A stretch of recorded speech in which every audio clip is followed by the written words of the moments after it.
Good morning and welcome to this live webinar, all about ensuring you are giving your employees access to the equipment and resources to do their jobs well, but without inadvertently introducing security vulnerabilities into your network. I'm Maggie Holland, I'm Editorial Director of the B2B sites at Dennis. That's Channel Pro, Cloud Pro and IT Pro, and I'll be your moderator for the discussion, which is brought to you today in association with HP and Intel. We're here for what promises to be a very engaging and interesting discussion. What is an endpoint? Why do you need to tackle endpoint security in a different way to other types of security? What are the benefits and key challenges? And importantly, are older PCs a problem? We're here to discuss all that and more in what we hope will prove very engaging and informative.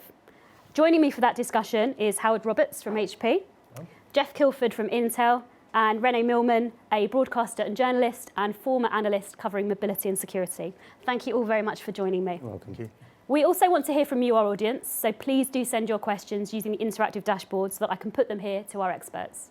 So without further ado, I'd like to briefly hand over to my speakers to introduce themselves in a bit more detail.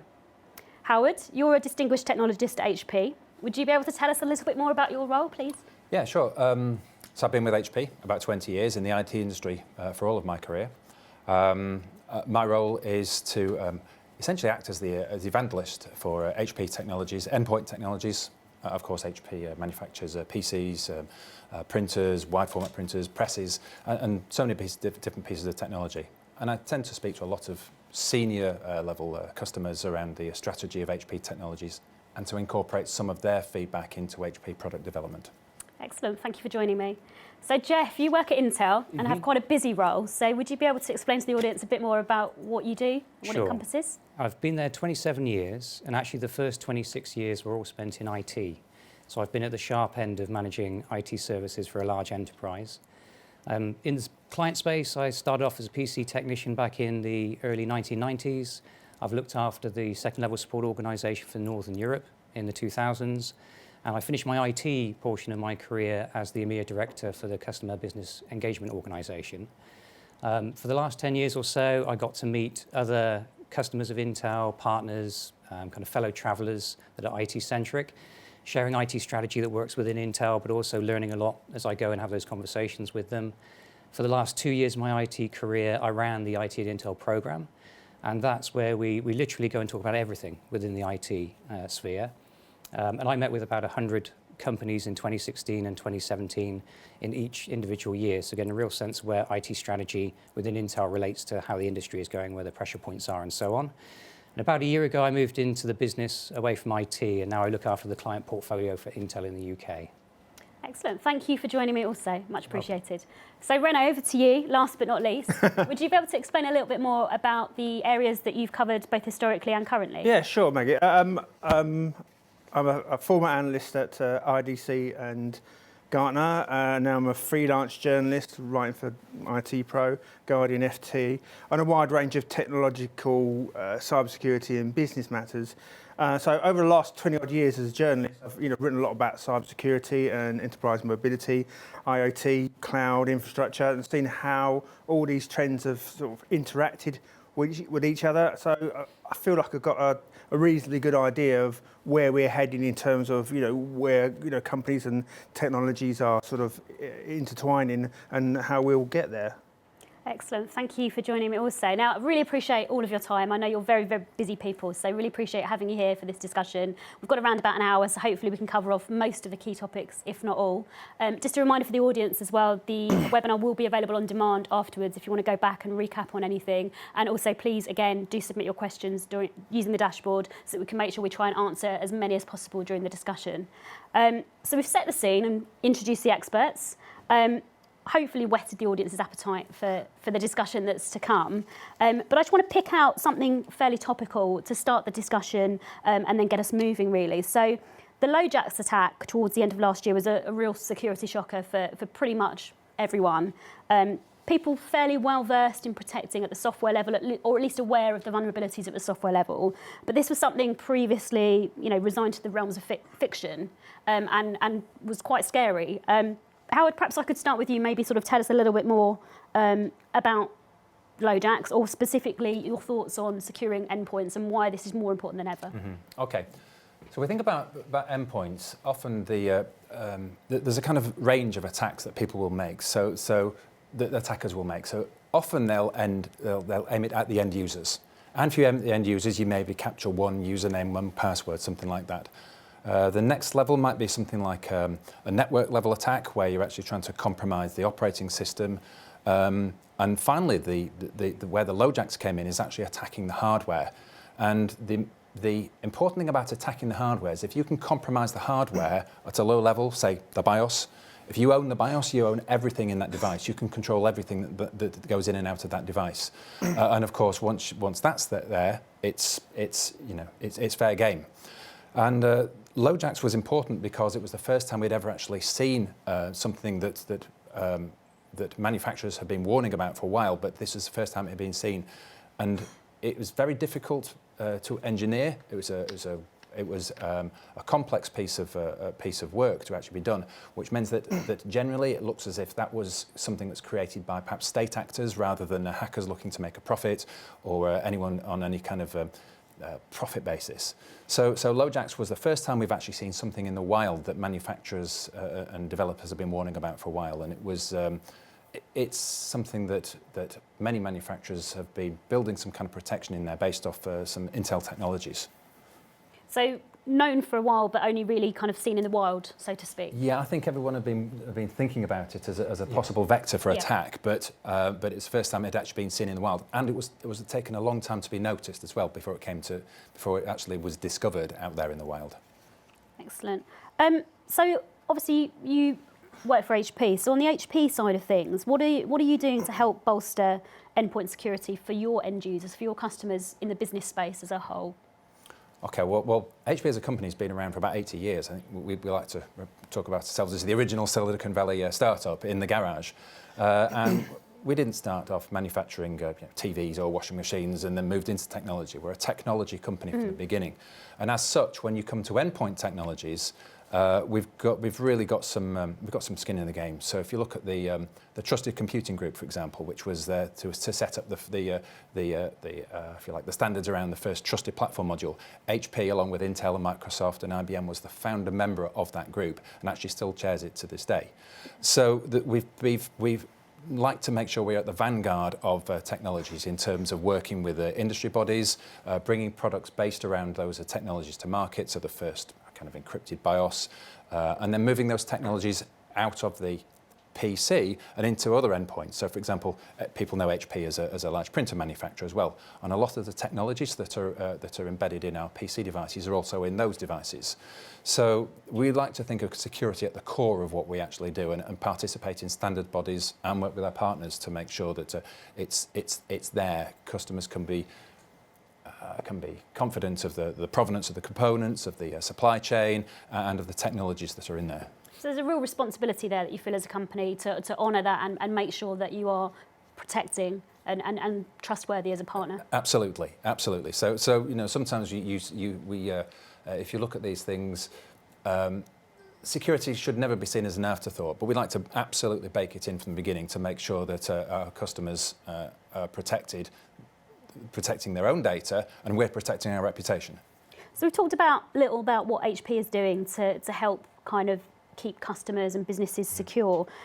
Do you think the wider security industry needs to do a better job of perhaps communicating and helping mitigate threats like LoJax or whatever else is out there or to come?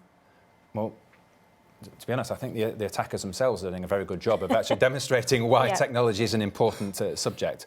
It's hack of the day. There are so many stories out there that I guess it could almost be people just think about it just becomes in the background. But certainly talking to customers and talking to our end users, they are absolutely aware of the requirements that need to be made for security, not just in the endpoints, but in the operating system and even above the operating system in kind of cloud and communication technologies. So the important thing, I think, is really continued education of users and to ensure they understand where attacks might be and to help users to help themselves.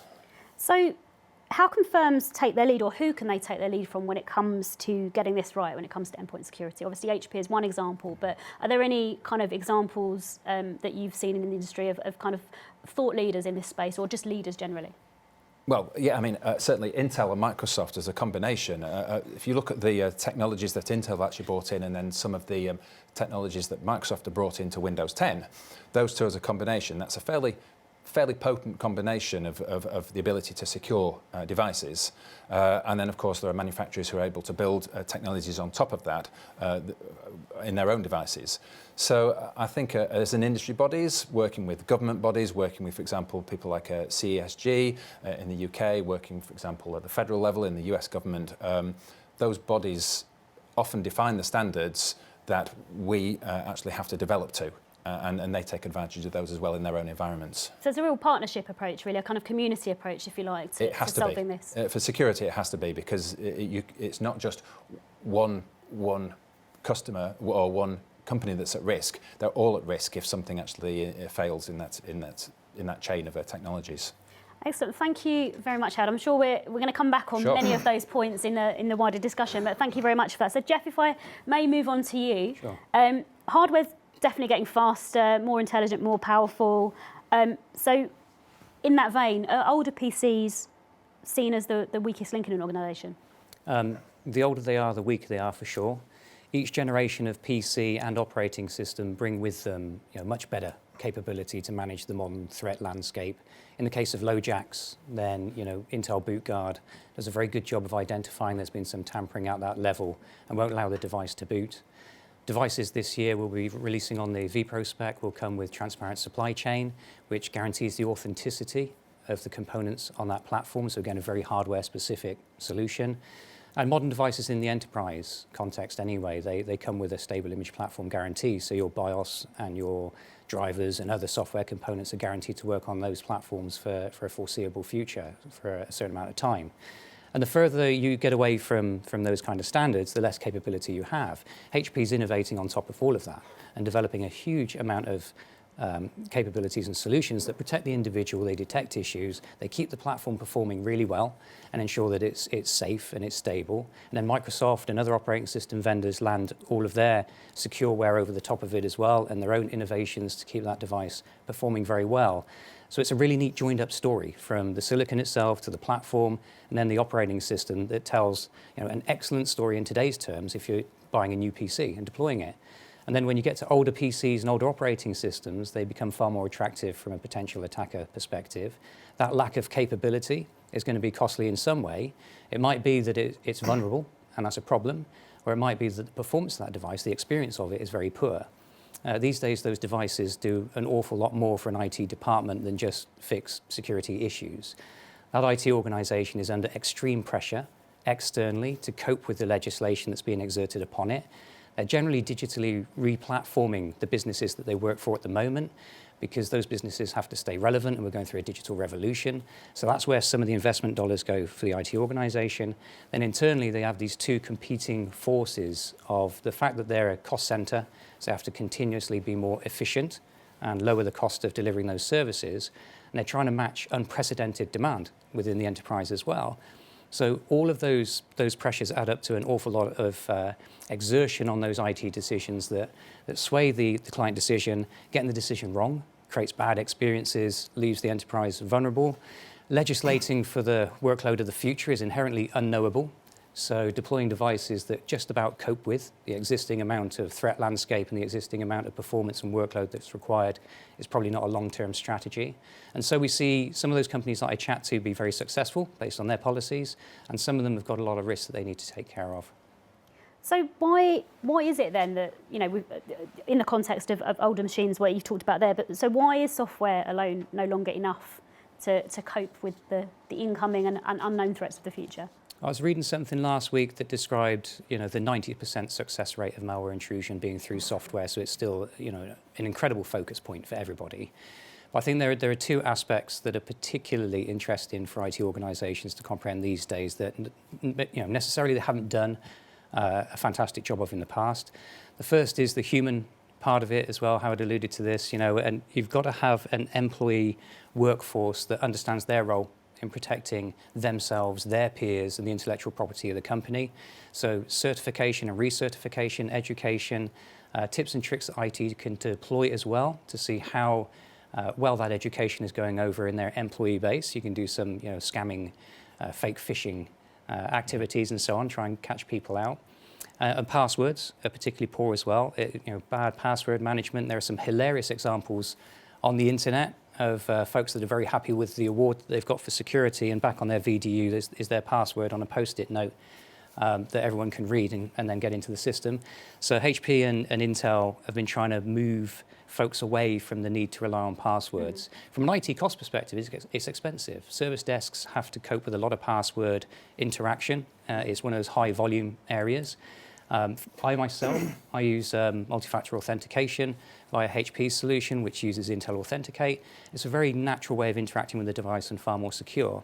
The other issue I think that we've got that's moving towards the hardware landscape away from software is malware used to be pretty tough to create. You had to have talent, you had to have skill, and these days you can download a kit from shady areas of the web, create malware. In 2017 we saw peaks of 1 million new malware variants being detected each day. Wow.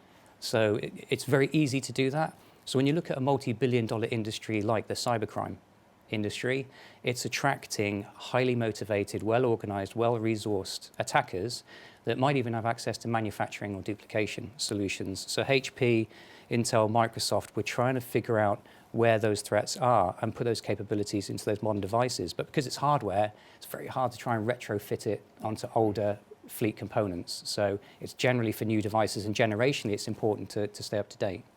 It's incredibly tough. You talked about the cyber crime industry. Cyber crime as a service. There's a lot of money in them their heels. A lot of people kind of getting in on the action. It's very fast paced as well. So as much as we're trying to do as an industry to work out where the threats might be next and protect, there's someone in the background working on kind of the one after that. Yeah. So what can organisations do then to try and maximise their opportunity to stay safe and manage their fleet, given this increasingly volatile landscape? Yeah, I mean, everything's changed on the IT organisation. It's far trickier these days. Operating systems come at a rate of knots. It's no longer wait 4 years and then have a massive enterprise refresh experience.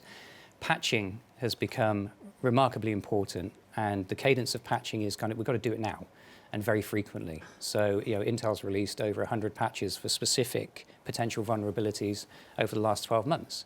And they've got to get out to BIOSes and firmware and everything else. So those organisations that I chat to that are doing really well at balancing all of those IT forces, enabling their workforce so that they're having a great experience, but also protecting them very well, they can get new technology in quick into their enterprises. They've got that kind of evergreen refresh in the client space. They can actively manage the end of life of potential threat attack surfaces, the older devices that we can't protect as well.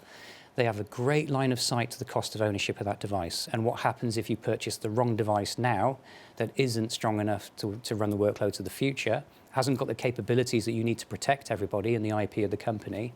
And they can also clearly articulate what happens when you leave these devices far past their sell-by date in the enterprise, not just within the security landscape, but also in the cost to IT and the cost to the enterprise in terms of lost productivity and so on.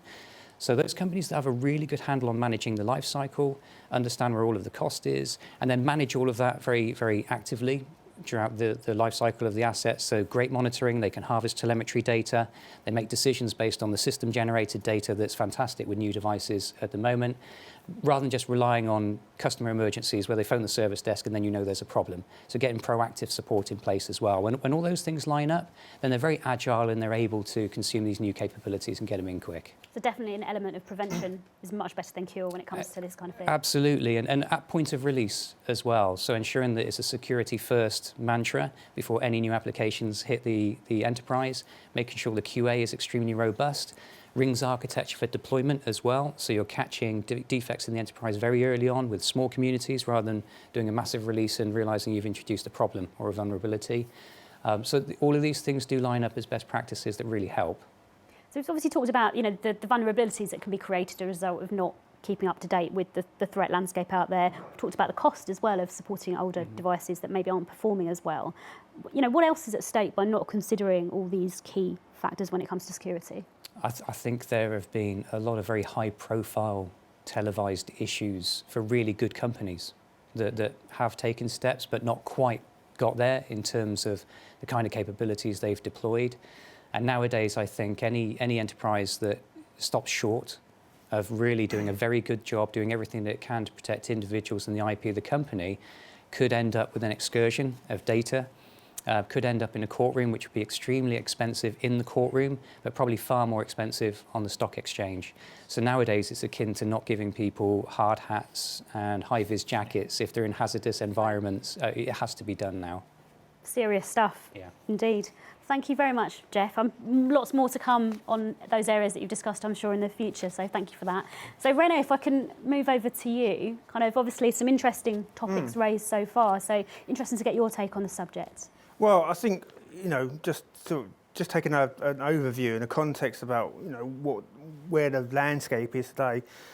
We've gone from, protecting the network perimeter to kind of that perimeter being gone now, and that's thanks largely to things like the cloud and mobility and IoT. So we can't use we can't use a wall and moat strategy anymore because employees are working from anywhere using any device, and another thing they don't want to be bothered about, particularly, even though they should be, is additional security practices that they don't have the time to sort of fully understand. So it does mean that the IT department has to really sort of rethink how it protects the information that he has and gets a balance between productivity and security right. And I think, like I said, as you said, the trend has been away from network security at the perimeter to protecting the endpoints. And the endpoints are everywhere. It's not just like a desktop computer. It's a laptop. It's also a smartphone, a tablet device. And now we're seeing IoT devices. And as far as the cyber criminals are concerned, these are all they're all way in to organisations' infrastructure. I mean, we consider them as endpoints, but for criminal, they're at an entry point. Mm-hmm. So you've got to kind of start thinking about how the criminals think. So there are hundreds, thousands of endpoints. So we're starting to see hackers and also nation-state actors, as we touched on previously. They're looking to turn into things like artificial intelligence and automation to really sort of crank up the scale of the attacks. Just to crunch through all the endpoints. It's what we've seen is that the hackers are using all this to look for alternative entry points into the network through anything really. Coming back to what I said about IoT, trouble is there that a lot of the IoT manufacturers haven't really sort of taken put the security in their devices like they should do. Unlike you guys, which are taking endpoint security really mega seriously, these guys aren't. So we've got to work on the assumption that there's going to be an entry point there. Again, what other things are hackers doing? That's a way in for lateral movement into the network. Be lots of things like crypto jacking to use IT resources to do that thing. Another trend we're seeing is fireless attacks. So we've got instead of looking for security products looking for files that as a signature, there's no files there. So they're cranking up the attacks that way. And like I said, crypto jacking. It's just a way in, find an endpoint device, have your malware there, just running some cryptocurrency mining software, and then bingo. They don't even have to steal any money from you or your data. They'll just use up your resources. So, all in all, that's where the landscape is. Mm-hmm. Pretty terrifying, really, isn't it? If yes. you think about it. on the plus side, we live in a world where, as employees, we're given much more freedom, not just in the devices that we use, but also where we can work. So there's a big move to a much more agile working environment for many organisations, obviously dependent on sector, but increasingly moving towards that and empowering employees to work where they're going to do their job best. With that freedom, obviously, comes a great deal of responsibility. So it means there's probably more endpoints than ever out there being connected to the network. So how can organisations strike the balance, Rene, between giving employees that freedom, but also making sure that stuff is still secure? Well, again, there has to be a balance between productivity and security. So I think businesses need to focus security programs on the user experience. So they have to work with the users to understand how they work and what kind of applications they use and what operating systems they want to use, and design a security program around that. And hopefully that increases productivity and satisfaction whilst keeping your overall risks low. So just to pick up on LoJax, which obviously we've talked a little about, why did we only see something like that last year? It's just one BIOS rootkit attack in a sea of software-related incidents. There might be some people in the audience thinking, is it really something to worry about? They perhaps weren't affected by it, so why should they care? Yeah. I think it's been, up until now, it's been an academic exercise. Literally, you'll see sort of BIOS and UEFI rootkits demonstrated at security conferences, and it's been demonstrated for years and years. It's only like recently that you've had APT groups and nation-state actors refining the techniques over the years to make it easy to carry out. They do have the resources that they didn't previously. So these attacks are a concern because they are difficult to detect and they're extremely difficult and costly to remove. If you think about when we do patching, it's easy enough to go, right, I'll update the operating system, that's fine. If the worst comes to the worst, you just reinstall the operating system. When it comes to sort of updating firmware, you've got to be really, really on the ball because you can brick it. So again, really, the firmware is something you really, really, really need to protect, because if anything goes wrong with that, then you've got a brick. You haven't got a device anymore. I'm terrified more than I was at the beginning of this conversation, but it's important to discuss it so that we can find answers and solutions. So thank you very much, Rene. Some great food for thought from all three of you there. Really appreciate that. So if I can take the opportunity now to open it up to the audience, and we can take a few of their questions, see what they're thinking about some of the topics that have been raised already. Okay, so this probably feeds on, or follows on rather, from something all three of you have touched on. How do you get employees to take their cybersecurity responsibilities seriously, particularly when it can be hard to understand sometimes? Is training enough?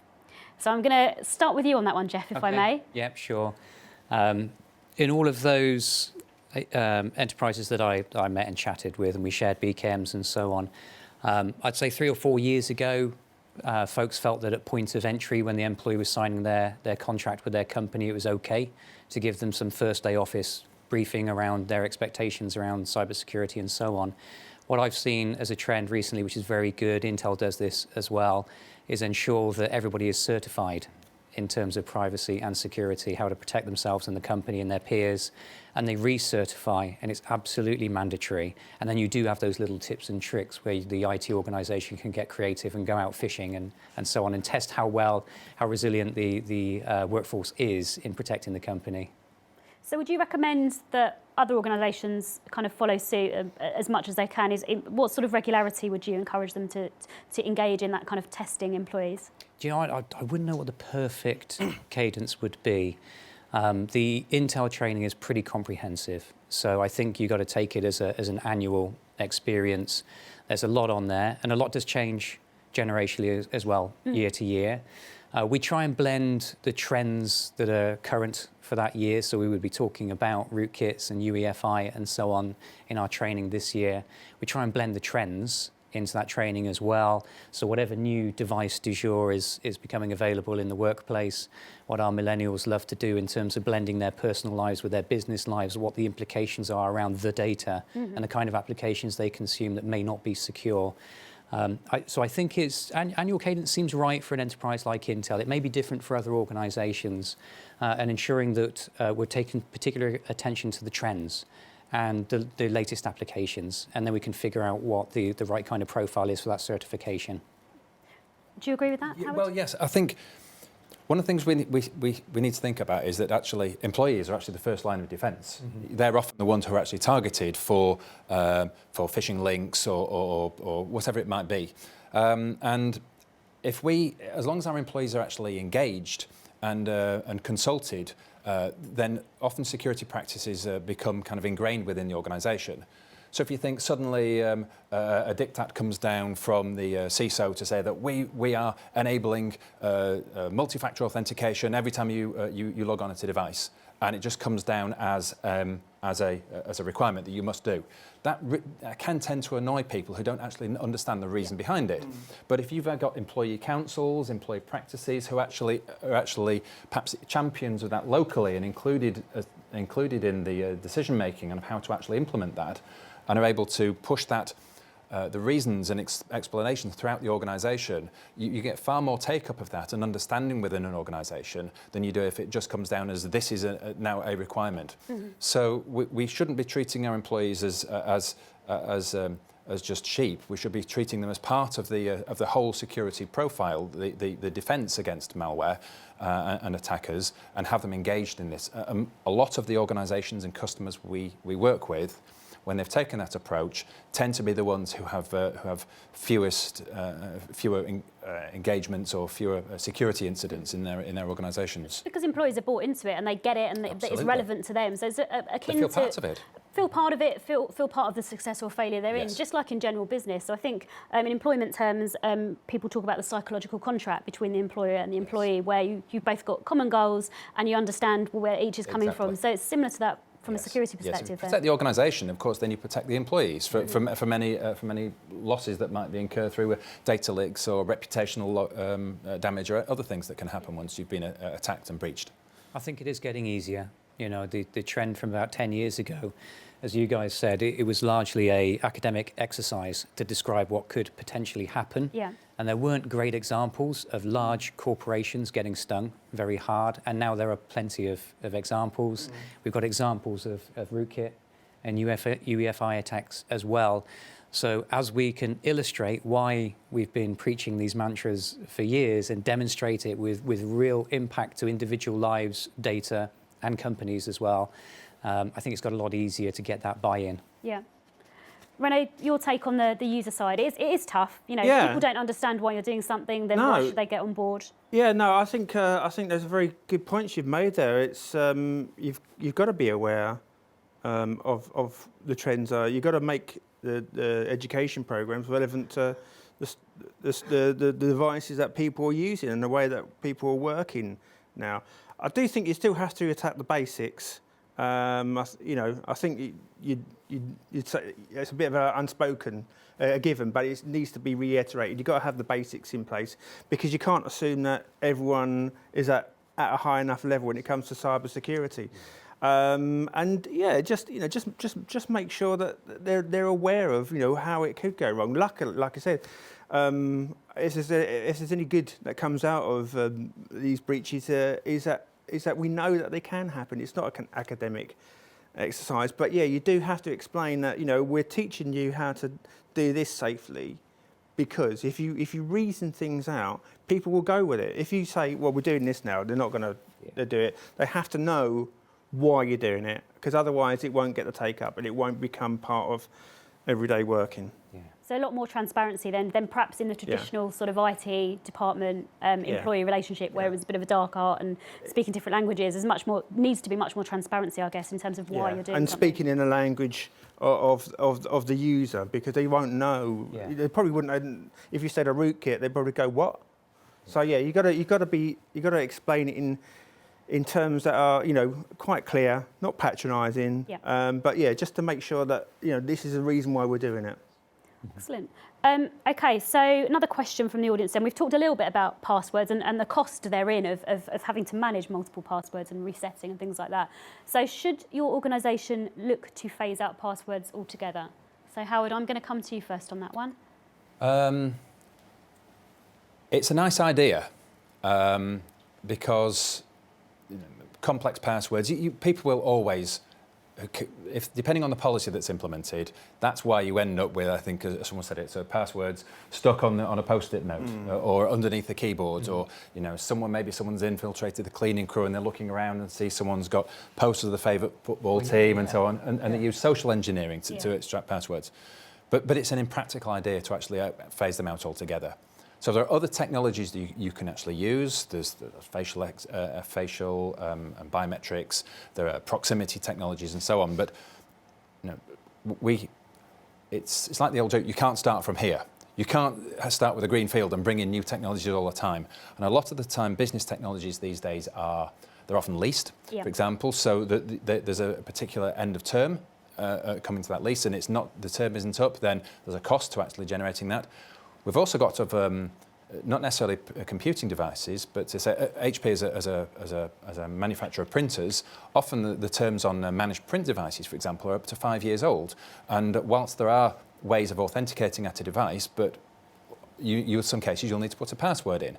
So you have to be able to manage devices that have only passwords as the way of authenticating in a way that makes them less vulnerable to attack. So implement multi-factor authentication rather than just a password, have some other way of actually authenticating at the same time. So although it would be a nice idea to get rid of passwords altogether, it's actually impractical to do it.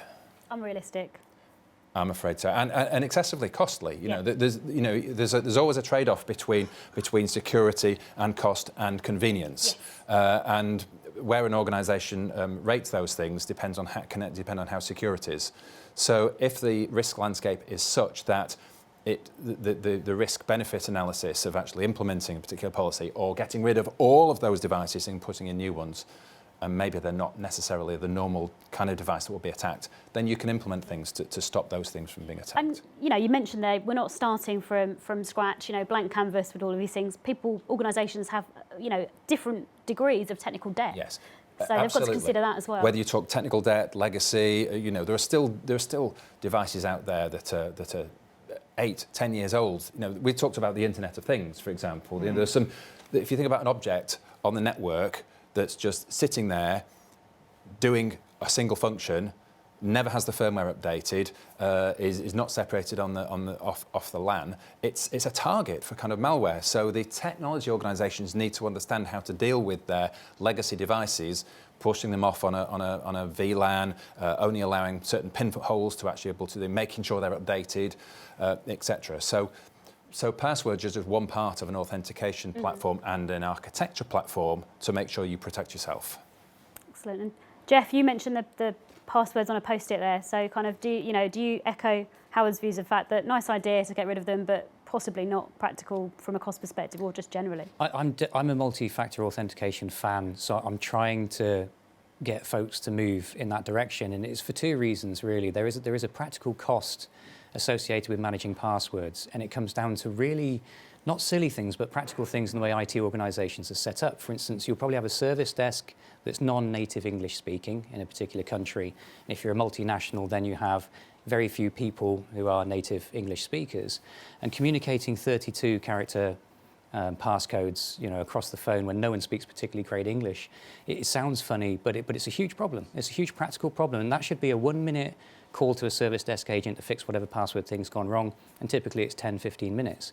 I mean, in the end, we used active management technology to push passphrases onto the device and force them to reconfigure their passphrase at next reboot, because that was far easier than trying to articulate these very long strings of characters and so on. The other reason why I'm a fan is I love the experience. So I'm completely hooked on my HP device. As I look at it and I've got my finger on the fingerprint reader and my phone's nearby to the device, it just all happens for me. There's probably some Intel people watching, so I won't say I've forgotten my enterprise logon password. I'm sure I can remember it if I was forced to, but that whole smooth interaction and experience is great. But as Howard said, it's got to work smoothly. Yeah. So we're constantly trying to make it easier. It's got to be secure itself as well. So we're trying to take those components of the factors down into the silicon and keep them out of software areas where they could be accessed or attacked. And when it gets to that point, I think, where you get a new device and you can just switch it on as an IT policy and everyone's onto it, it's easy to get hooked onto it and it's very hard to come off of it. So I do want to proliferate. That's a really good point. A lot of this can actually be policy driven. So if we think about a mobile workforce, and now you work where you are. So for example, if you're actually in head office on the LAN, maybe that organisation actually says the policy, because I recognise where you are, what you're connected to, you only need one method of authentication because we're confident that you are who you are, it's your device.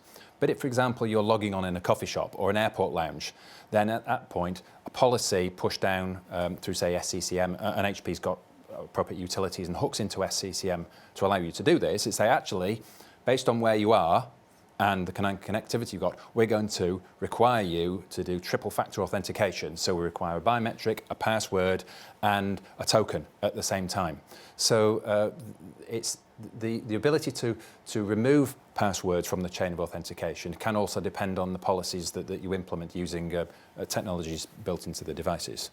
Yeah. Sounds sensible to me.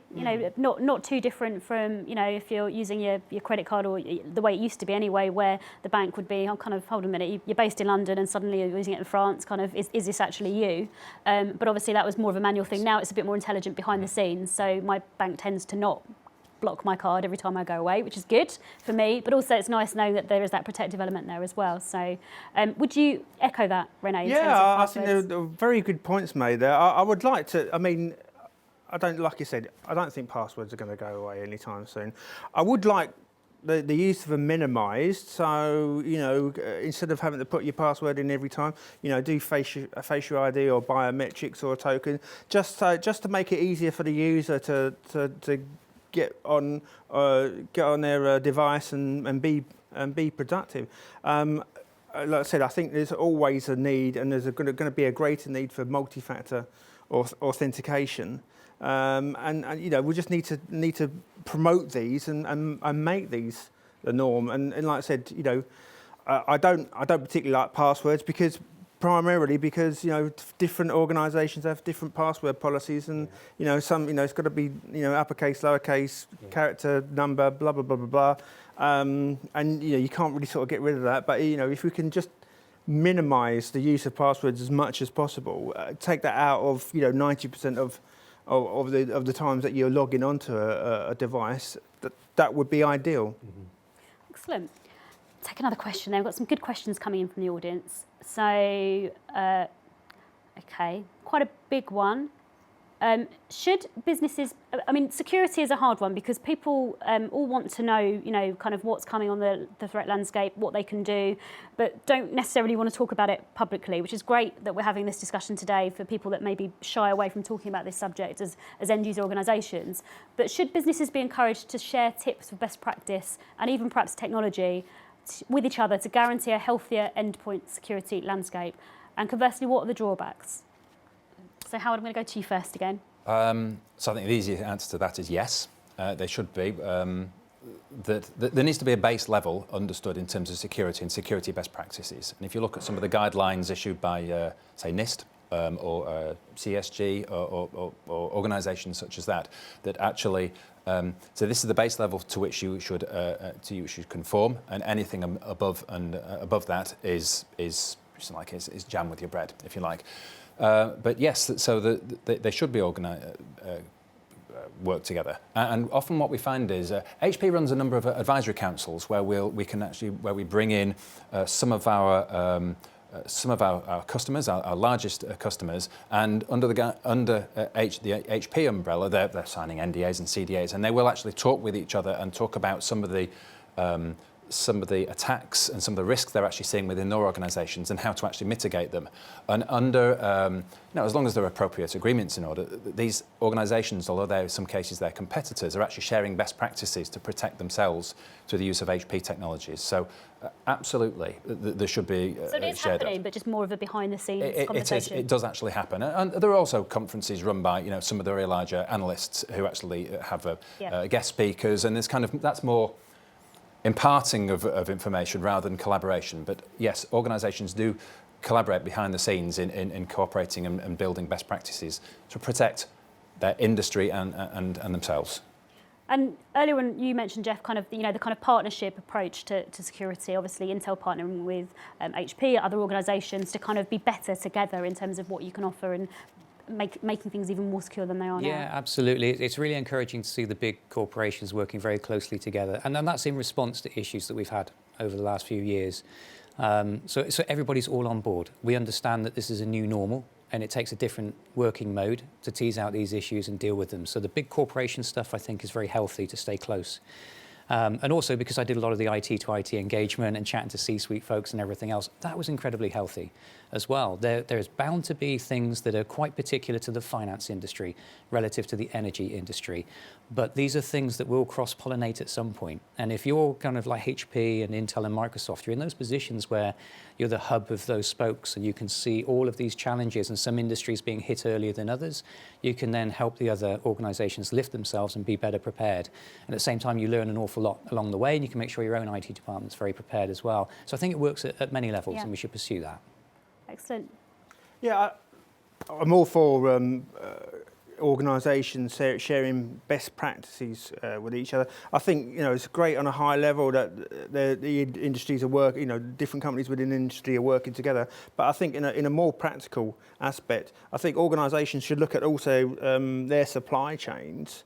And all the companies that they work with have a commercial relationship in order to share best practices amongst themselves, because I think you've got to understand that the supply chain needs security, and you're probably only as secure as the weakest link in that supply chain. So I think at a practical level there should be that kind of that supply chain sharing of knowledge for best and best practices. Absolutely. Yeah. So I've got a question, just sneak one in before I carry on with the audience questions. Are self-healing endpoints the answer to all our security woes? I don't think they are, because they themselves are inherently vulnerable. They're going to be made up of lines of code. And at some point you get to a certain number of lines of code and it becomes imperfect by definition because it can be rewritten better. But I think they're incredibly useful. The more automation that we can put into enterprises offloads a lot of the burden from IT from doing the basics. Yeah. And they've got to concentrate on that replatforming and optimizing and then delivering all of this exploding demand for service as well. There's a couple of things that we use effectively within Intel that are good examples. There's the Intel DCA tool that's great at harvesting tons of telemetry data and very quickly slicing and dicing it, putting it into a graphic that even managers can understand, like myself. And you can see where your real system-generated issues tend to be in the environment. And you can pick those ones that are false positives or issues that you could clearly look for conditions on the client and automatically remediate them. And we built, with very little investment, something called the Virtual Assistant Center.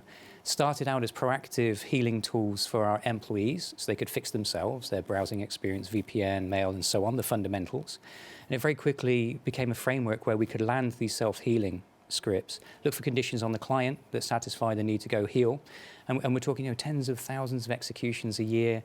The tool itself manages over 100,000 executions a year, saves a couple of million in service desk costs. But that allows the IT organization to think about the bigger thing, to go and add value with the more complex problems, offloads a bit of that basic pressure that IT organizations don't necessarily have to deal with today while they're dealing with the big problems as well. So I think it's just one tool in the arsenal. And striving for that level of automation. I mentioned release and rings architecture earlier. A lot of the stability and performance monitoring of anything going into those rings architectures is automatically monitored, and that change will not be allowed to gravitate to a larger community until it satisfies the fact that it is stable and resilient and the device still performs very well. Again, it offloaded a huge amount from the IT organization and dramatically improves your time to find a defect as well, because it's Right. all automated. So it takes a lot. You need a big toolkit. Yeah. But self-healing has been working very well for the organisations I do see implement it. So not a panacea, but part of the solution. Yeah. Okay.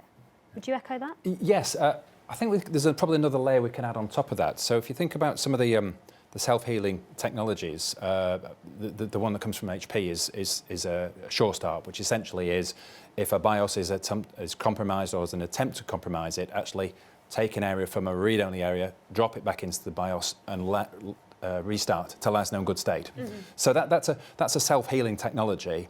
But often when a device is actually it does actually have this ability to actually self-heal, there's another layer on top of that, which is, first of all, what's the policy for actually managing an event when that actually happens? So if you look at, for example, a manageability toolkit, how does that integrate into something like Microsoft SCCM or something to actually, what's the conditions it comes back to life, what kind of checks we do afterwards, but also, how does it plug into your SIEM, into your security event and intervention manager, to actually notify an organisation that attempts have been made to compromise this device?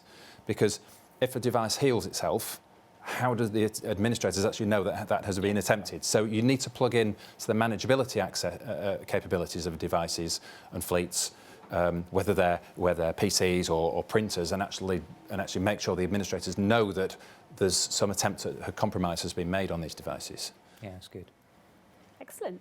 So I'm going to try and squeeze in a couple more audience questions just before our time is up. It's an hour. It seems to go very quickly when you're talking about a subject like this, which is great. So what legislation should your organisation watch out for? Is GDPR, haven't said that for quite a while, the only one that you should consider when it comes to endpoint security? So who would like to answer that? It's a big topic in and of itself, but if we could maybe just reference it in the context of our discussion. Okay, well, I think first of all that GDPR is not a technical solution. It's a policy. Mm-hmm. And GDPR has actually, the best thing it's actually done for the security industry is focus the minds of C-level execs onto the fact that they have to protect the data within their organisation, and give make sure that, for example, sometimes the CTO or the CISO isn't necessarily part of a CEO's team. And I think what GDPR has actually done is make sure that the Chief Information Security Officer or the Chief Technology Officer is consulted in decisions made where data is involved. So it's not a technical solution, but it's clearly the driver to make sure our data is being protected better. Either of you echo that? You think in agreement with Howard on that? Yeah, I think with GDPR, there's a few things here. For a start, it's the Data Protection Act plus all the best practices on top of that, plus a little bit more. It's a very, very encompassing regulations. And I think what you've got to understand is that it takes the principle is that data belongs to whoever it belongs to. My data belongs to me, and your data belongs to you. If you keep that in mind, you're in the right frame, but you're in the right mindset for GDPR. Secondly, there are other industries, verticals that have their own particular subset of regulations, and they have to be adhered to. So GDPR isn't the be-all and end-all, but it does cover a wide base. I would say that I don't think we'll ever get the opportunity to say, oh, thank God there's less legislation this year relative to last year. And I also think from the security aspect as well, we'll never get to say, oh, it's far less sophisticated this year than it was last year. So we've got to figure out how to legislate for the unknowable. Yeah. I think it's all tip of the spear stuff. I think more and more is coming. So we've got to be making sensible choices now so that we can figure out and manage that when it comes. Absolutely, totally agree. So question, probably the final question we've got from the audience, we might be able to squeeze one more in. If the security perimeter is dead, how do I measure my attack surface? Rene, I'm going to start with you on that one. Okay, I think what you've got to realise is that, it's not just, the edge of your network or, routers and that, but it is the endpoints. That's your attack surface. So, as long as you realise, it's a quite a simple question in a way. Just protect your endpoints. That's what passes nowadays for the network security perimeter. Yeah, I think we're informed by a lot of people are informed by their own experience with technology, which generally means put a router in at home and they connect up to wireless or wireless, and they think that everything behind that is safe. And the fact is, there's no such thing as a non-hostile network. We need to stop thinking about the perimeter of our network into the wild west of the internet as being the edge of our network. The device needs to be, and the devices need to be hardened. They need to have security and policy management of them actually built into them, and the ability, not necessarily for self-healing, but the ability to actually protect themselves and inform the administrator community of what's actually happening on. They need to be able to report back data for real-time dashboards of what's actually happening to them. So, yeah, we need to get beyond the message of that the edge of our network is safe. It's not. There's no such thing as a non-hostile network.